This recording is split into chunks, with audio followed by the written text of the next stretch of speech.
మీకు తాపత్రయం కలిగితే అది భక్తి. చూద్దాం చూద్దామని వెంపర్లాట పుడితే వాడు భక్తుడు. తప్ప భక్తి అంటే ఏదో 2 పువ్వులు 2 టెంకాయలు పట్టుకుని గుళ్ళోకి వెళ్ళిన వాళ్ళందరూ భక్తులని మీరు అనుకోకండి. ఎందుకంటే నేను కొన్ని గుళ్ళల్లో చూశాను. నేను పెద్దకాయ ఇచ్చానంటే నాకు చిన్న చెక్క ఇచ్చారని అర్చకులతో దెబ్బలాడిన వాళ్ళు ఉన్నారు. శ్రీచక్రం టీవీ. నేను 6 రూపాయలు కొబ్బరికాయ ఇచ్చానంటే నాకు 3 రూపాయలు చెక్క ఇచ్చారంటే నాది కాదు.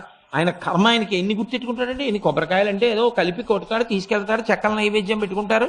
ఆ మిగిలిన చెక్కలేవో ఒక్కొక్కళ్ళకి ప్రసాదం. నువ్వు కావలసింది ప్రసాదమా?